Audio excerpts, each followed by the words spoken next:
મોરબી જિલ્લા પંચાયતના ચેરમેનનો એક વિડીયો વાયરલ થયો। મત આપો તો કામ થશે, નહીં તો કામ માટે આવવાનો અધિકાર નથી, એવું તેઓ વિડીયોમાં કહેતા દેખાઈ રહ્યા છે। આવો સાંભળીએ તેમણે શું કહ્યું। આ વખતે ચૂંટણી આપણે કોઈને મત દેવાનું થતો નથી। જ્યાં લગી પણ જો એવું ધારશું નહીં, જ્યાં લગી રોડ નહીં થાય ત્યાં લગી નહીં।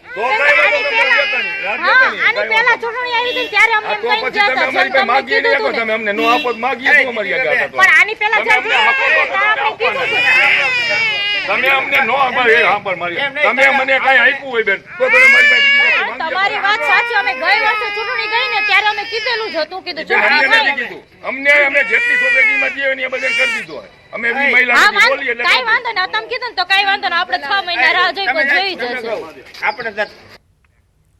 આદિવાસી નેતા ચૈતર વસાવાની ભીલ પ્રદેશ રાજ્યની માંગણીનો જે મામલો છે, ભાજપ સાંસદ મનસુખ વસાવાએ અલગ રાજ્યની માંગને નકારી। મનસુખ વસાવાએ કહ્યું કે અલગ રાજ્યની વાત ભૌગોલિક દ્રષ્ટિએ શક્ય નથી। આદિવાસીઓના દરેક પ્રશ્નો કેન્દ્ર અને રાજ્ય સરકાર ઉકેલશે, અમે અલગ રાજ્યના સમર્થનમાં નથી। ટ્રાઇબલ અને અલગ જે રાજ્યની જે વાત છે એ ભૌગોલિક દ્રષ્ટિએ પણ બરોબર નથી અને આજે ભારતીય જનતા પાર્ટીના શાસનની અંદર આદિવાસીઓના ઘણા બધા પ્રશ્નો આજે ભારતીય જનતા પાર્ટીના સરકાર ઉકેલી રહી છે। અમદાવાદની ખ્યાતિ હોસ્પિટલ કાંડનો વિવાદ શમવાનું નામ નથી લઈ રહ્યો, ત્યારે ખ્યાતિ હોસ્પિટલની બેદરકારીનો વધુ એક કિસ્સો સુરેન્દ્રનગરમાં સામે આવ્યો, જેમાં બજાણા ગામના આધેડનું ખ્યાતિ હોસ્પિટલના તબીબોની બેદરકારી ભરી સારવારથી મોત થયાનો દાવો કરાયો। મૃતકના પરિવારે ખ્યાતિ હોસ્પિટલના તબીબ સામે આવા ગંભીર આક્ષેપ કર્યા। પરિવારના જણાવ્યા મુજબ ગત તારીખ 4 ઓક્ટોબર વિનાયકપુરા ગામે અમદાવાદની ખ્યાતિ હોસ્પિટલનો કેમ્પ હતો, જેમાં પીએમજે કાર્ડ ધરાવતા ગણપતભાઈને શરીરમાં એક નળી બ્લોક હોવાનું જણાવી ઓપરેશન માટે બોલાવવામાં આવ્યા। જોકે ઓપરેશનની પરિવારે આનાકાની કરતા આયુષ્યમાન કાર્ડ હેઠળ ઓપરેશનનો કોઈ પણ ચાર્જ નહીં લાગે તેમ સમજાવી ગણપતભાઈનું એન્જિયોપ્લાસ્ટીનું ઓપરેશન કરી દેવાયું। ઓપરેશન કરતા ગણપતભાઈની તબિયત બગડી ગઈ, ત્યારબાદ અમદાવાદની સિવિલમાં ખસેડાતા ગત 4 નવેમ્બરે સારવાર દરમિયાન ગણપતભાઈનું મોત થયું। આ અંગે સિવિલના તબીબોએ કહ્યું કે દર્દીનું અયોગ્ય રીતે ઓપરેશન કરવાથી મોત થયું છે। આ બાબતે પોલીસને પણ જાણ કરવા છતાં કાર્યવાહી ન કર્યાનો મૃતકના પરિવારજનોનો આરોપ છે। પોલીસે જો યોગ્ય કાર્યવાહી કરી હોત તો અનેકના જીવ બચી જાત। ત્યાં કેમ્પ આવેલો ખ્યાતિ હોસ્પિટલનો 6 તારીખે, એટલે કેમ્પમાં તપાસ કરાઈ, એટલે કે વધુ તપાસ કરાવી હોય તો કે તમે હોસ્પિટલ આવો, અમારી ગાડી આવશે। એટલે પછી બીજા દિવસે ગાડીમાં ગયા અને ત્યાં તપાસ કરાઈ અને એન્જિયોગ્રાફી કરી અને તરત એમને કીધું કે આમાં નળી બ્લોકેજ છે તમારે, એટલે કે સ્ટેન્ડ મૂકવું પડશે। સિવિલમાં લઈ ગયા પછી સિવિલના ડોક્ટરોને તપાસ કરતા એમના અભિપ્રાય મુજબ, એમના કહેવા મુજબ કે ભાઈ આનું જે ઓપરેશન કરવામાં આવ્યું છે એમની બેદરકારી હોય કે ગમે તે હોય, પણ આમનું તબિયત એના કારણે લથડી છે, એટલે સિવિલમાં 11 દિવસ માટે એમને સારવાર કરી। સારવાર દરમિયાન એમને 11મા દિવસે મૃત્યુ પામ્યું હતું। આ ખ્યાતિ હોસ્પિટલના ડોક્ટરોની બેદરકારી, પીએમ યોજનાનો લાભ લઈ ગરીબ માણસોને લૂંટવા માટેનો ઈરાદો। ખ્યાતિ હોસ્પિટલની બેદરકારી સામે આવતા મહેસાણા આરોગ્ય વિભાગ સક્રિય થયું। જિલ્લા આરોગ્ય અધિકારી કડી તાલુકાના ગામડાઓમાં ફરી તપાસ કરી રહ્યા છે। આરોગ્ય વિભાગની તપાસ બાદ ચોંકાવનારી વિગતો સામે આવી। ખ્યાતિ હોસ્પિટલે અત્યાર સુધી કડી તાલુકાના 9 ગામોમાં કેમ્પો કર્યા। બોરીસણા, ખાવડ, ડરણ, વાઘરોડા, કોલાદ, લક્ષ્મીપુરા, ખંડેરાવપુરા, કાણજરી અને વિનાયકપુરામાં કેમ્પ કર્યા। હજુ પણ મહેસાણા આરોગ્ય વિભાગની ટીમ તપાસ કરી રહી છે। ખ્યાતિ હોસ્પિટલ દ્વારા એમના જે કડીના જે ગામો છે એમાં લગભગ 9 જેટલા ગામો, જેમાં કણજરી, બોરીસના, ખંડેરાવપુરા, લક્ષ્મણપુરા, વાઘરોડા, કોલાદ, ડરણ, ખાવડ અને વિનાયકપુરા, આટલા 9 ગામોની અંદર અમારી પાસે અત્યારે જે અમે માહિતી છે, છેલ્લા 3-4 દિવસ અમારી જે ટીમો ફરે છે એમાં અમને જે માહિતી મળી એ પ્રમાણે આટલા ગામોમાં એમણે કેમ્પો કર્યા। 70 વર્ષથી વધુ વયના વૃદ્ધો માટે આયુષ્યમાન કાર્ડની યોજના અમલમાં મૂકવામાં આવી છે, જેથી આવા વડીલોને પોતાની સારવારનો ખર્ચ ઉઠાવવો ન પડે। જૂનાગઢ ખાતે ધારાસભ્ય, વહીવટીતંત્ર તેમજ મનપાના સંયુક્ત ઉપક્રમે આ કાર્ડ માટે કેમ્પનું આયોજન કરવામાં આવ્યું, જેમાં ખૂબ મોટી સંખ્યામાં વડીલો આયુષ્યમાન કાર્ડ કઢાવવા માટે ઉમટી પડ્યા હતા। 70 વર્ષથી વધુ વયની જે વૃદ્ધો છે તેમના માટે આ કાર્ડની ખાસ યોજના આયુષ્યમાન કાર્ડ માટે અહીંયા મોટી સંખ્યામાં વડીલો આવ્યા, કારણ કે 70 વર્ષથી વધુ વયના કોઈ પણ જે વૃદ્ધો છે તેઓ પોતાના આધાર કાર્ડથી પણ આ આયુષ્યમાન કાર્ડ જે છે એ કઢાવી શકે છે। ખૂબ મોટા પ્રમાણમાં વડીલો અહીંયા આવ્યા છે। અમને એવું હતું કે એટલા લોકો બાકી નહીં હોય, પણ ખૂબ મોટા પ્રમાણમાં લોકો બાકી છે. એટલે આજે વહીવટીતંત્ર સાથે સંકલન કરી અને દરેક વોર્ડમાં આવો કેમ્પ થાય, દરેક ગામમાં થાય, વડીલોના ઘર સુધી પહોંચીને એક પણ વડીલ આ કાર્ડ વગર બાકી ન રહે એવા પ્રયત્નો કરવામાં આવશે. મારું આયુષ્ય કાર્ડ નીકળી ગયું છે. મારો નંબર પહેલો હતો. આ માન્ય શ્રી સરકાર તરફથી અમને સારો સહયોગ મળ્યો છે, તો વ્યવસ્થા બહુ સરસ છે.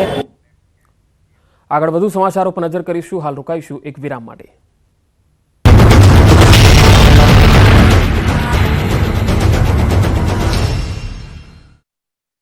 ગુજરાતીઓ હવે સ્વેટર, જેકેટ સહિતના ગરમ કપડાં કાઢી રાખજો. હવે કોલ્ડ વેવ અને હાડ થીજવી નાખતી ઠંડી માટે તૈયાર થઈ જજો.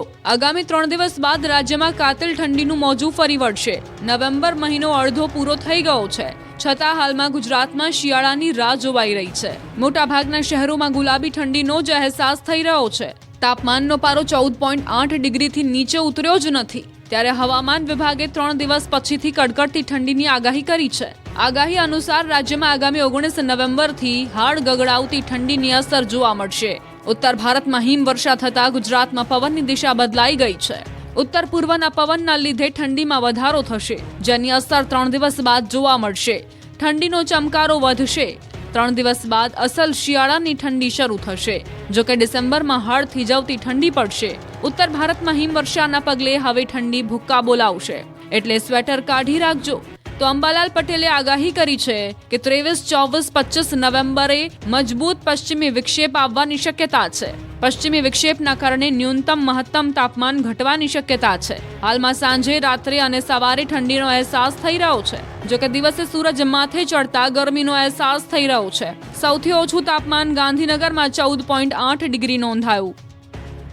आने वाले दिन में 2 से 3 डिग्री सेंटीग्रेड डाउन होने का पूर्वानुमान दिया गया है. કોડીનાર યાર્ડમાં ખેડૂતોએ ખરીદીને લઈને ટકટક કરી હતી. ગીર સોમનાથના કોડીનાર માર્કેટ યાર્ડમાં ખેડૂતોએ હોબાળો કર્યો. મગફળીની ખરીદીમાં ટેકાના ભાવે ખરીદી કરવાની માંગ સાથે હોબાળો કર્યો. ખેડૂતોએ જીદ કરી મગફળીની હરાજી બંધ કરાવી. આ મુદ્દે યાર્ડ સત્તાધીશોએ જણાવ્યું હતું કે હાલ 1000 થી 1215 રૂપિયા સુધી મગફળીના ભાવ યાર્ડમાં મળે છે. ખેડૂતો દ્વારા સરકારના ટેકાના ભાવ મુજબ રૂપિયા 1356 અનુસાર હરાજી કરવા માંગ કરાઈ છે. ખેડૂતોએ રોષની સાથે હરાજી બંધ કરાવી વિરોધ કર્યો હતો. ખેડૂતોએ યાર્ડના ગેટ ઉપર પહોંચી રસ્તો બંધ કરી વિરોધ નોંધાવ્યો હતો. ખેડૂતોએ યાર્ડને માથે લેતા વેપારને અસર પહોંચી હતી. કલાકો સુધી વેપારીઓ અને અન્ય ખેડૂતો હેરાન થયા હતા. નોટબંધી સમયે આપણે આવી લાઈનો બેંકોની બહાર જોઈ હતી અને હવે આવી લાઈન ખેડૂતોએ ખાતર માટે લગાવી છે. અમરેલીમાં ડીએપી ખાતર લેવા માટે વહેલી સવારથી જ ખેડૂતો લાંબી લાઈનમાં લાગી જાય છે. વહેલી સવારે 5 વાગ્યાથી જ ખેડૂતો લાઈનમાં લાગ્યા બાદ પણ પૂરતા પ્રમાણમાં ખાતર તેઓને મળતું નથી અને વાવેતર કરવામાં તેઓને ભારે મુશ્કેલી વેઠવવી પડે છે. બગસરામાં 25 દિવસે ખાતરની 360 થેલી આવે છે.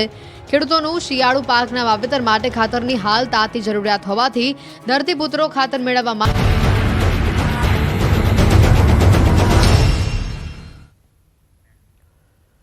એક વાત સમાચારોમાં આગળ વધી. બોટાદના ગઢડાના ચભાડિયામાં બોગસ ડોક્ટર પકડાયો છે. ધોરણ 9નો અભ્યાસ કરીને આપતો હતો સારવાર. 5 મહિનાથી ક્લિનિક ચલાવતો હતો. ધાર્મિક પંડ્યા દ્વારા ચભાડિયા ગામે આ ક્લિનિક શરૂ કરાયું હતું. ઇન્જેક્શન, દવા સહિતના મેડિકલ સામાન સાથે ધાર્મિક પંડ્યાને ઝડપી લેવાયો. બોગસ ડોક્ટર વિરુદ્ધ ગઢડા પોલીસ દ્વારા કરવામાં આવી કાયદાકીય કાર્યવાહી. વધુ માહિતી સાથે સંવાદદાતા વિજયસિંહ જોડાયા છે ફોનલાઈન પર. વિજય, આ કેટલા સમયથી તે સારવાર આપતો હતો અને કયા પ્રકારની સારવાર આપતો હતો? જી પંકજજી, ચોક્કસથી વાત કરું તો છેલ્લા 5 મહિનાથી આધુનિક યુગમાં માત્ર ધોરણ 9નો અભ્યાસ કરી લોકોના સ્વાસ્થ્ય સાથે ચેડા કરતી ઘટના જે છે ત્યાં સામે આવી છે. જેમાં ગઢડા તાલુકાના ચભાડિયા ગામના ધાર્મિક પંડ્યા નામનો માત્ર ધોરણ 9નો અભ્યાસ કરી રહેલો ડોક્ટર કે જે ઇન્જેક્શન, દવાઓ સહિતના મેડિકલ સંસાધન અને સામાન સાથે ગઢડા પોલીસે જેને ઝડપી પાડ્યો છે, લોકોના સ્વાસ્થ્ય સાથે ચેડા કરી તે સારવાર કરી રહ્યો હતો. ત્યારે આ પ્રકારના બોગસ ડોક્ટરો ઝડપવાનો કિસ્સો હાલમાં ખૂબ જ વધી રહ્યો છે. આધુનિક યુગમાં પણ લોકો સાથે આ પ્રકારે એક નવીન છેતરપિંડી કરવાનો કિસ્સો જે છે તે ગઢડામાંથી સામે આવ્યો છે. જેમાં બોગસ ડોક્ટરની હાલ તો ગઢડા પોલીસે ધરપકડ કરી છે અને વધુ કાર્યવાહી હાથ ધરી છે. જી વિજયસિંહ, આભાર માહિતી આપવા માટે. સુરત શહેરમાં વધુ એક હત્યાની ઘટના સામે આવી. ચોક બજાર વિસ્તારમાં હત્યાનો બનાવ.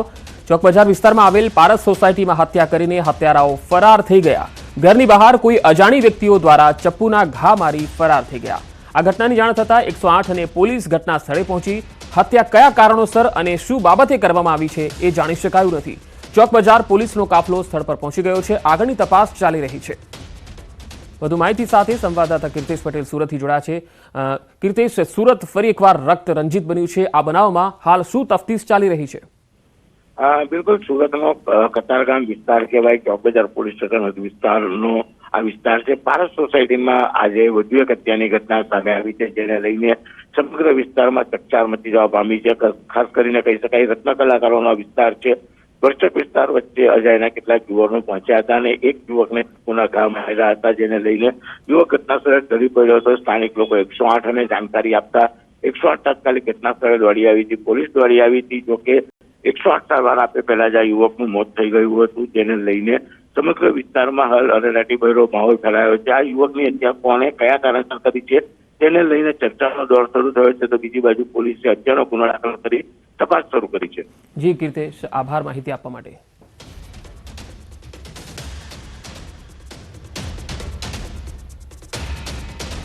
હિન્દી ફિલ્મ શોલે જેવા દ્રશ્યો વડોદરાના ડભોઈમાં જોવા મળ્યા, જ્યાં એક વ્યક્તિ ટાવર પર ચડી ગયો.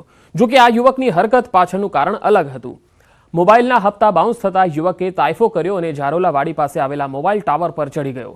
મોબાઈલના હપ્તા બાઉન્સ થતા રિકવરી એજન્ટ ઘરે આવી ગયા. પછી તો શું, યુવક તાઇફો કરવા મોબાઈલના ટાવર પર ચડી ગયો. યુવકની આ હરકતથી આસપાસના લોકો પણ એકત્ર થઈ ગયા અને કલાકો સુધી આ યુવક ટાવર પર જ રહ્યો. જો કે સ્થાનિકોએ મહા મહેનતે સમજાવ્યો અને બાદમાં યુવકને નીચે ઉતારી તેને ઘરે લઈ જવાયો હતો.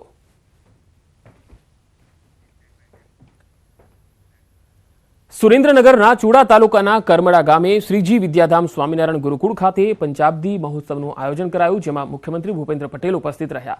મુખ્યમંત્રી ભૂપેન્દ્ર પટેલે વિદ્યાર્થી છાત્રાલયનો પણ શિલાન્યાસ કર્યો. લોકસભાના સાંસદ ચંદુભાઈ સિહોરા, નાયબ દંડક જગદીશભાઈ મકવાણા સહિત જિલ્લાના ધારાસભ્યો, રાજકીય આગેવાનો, સામાજિક આગેવાનો અને સંતો મહંતો ઉપસ્થિત રહ્યા.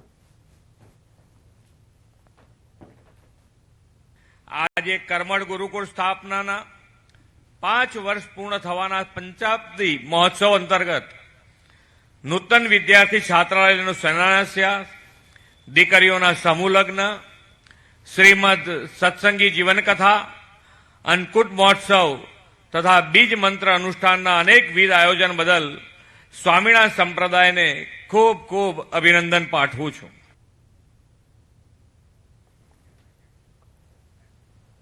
નવા વર્ષ નિમિત્તે સ્નેહ મિલન સમારોહ યોજાયો. ગાંધીનગરના રાંધેજા ખાતે ભાજપનો સ્નેહ મિલન સમારોહ યોજાયો હતો. ગાંધીનગર ઉત્તરના ધારાસભ્ય રીટા પટેલ દ્વારા આયોજિત આ સમારોહમાં રાજ્યસભાના સાંસદ મયંક નાયક ઉપસ્થિત રહ્યા. ગાંધીનગર શહેર ભાજપના નેતાઓ પણ હાજર રહ્યા. ભાજપ પ્રતિવર્ષ દિવાળી બાદ નવા વર્ષની શરૂઆતમાં સ્નેહ મિલન સમારોહ યોજે છે.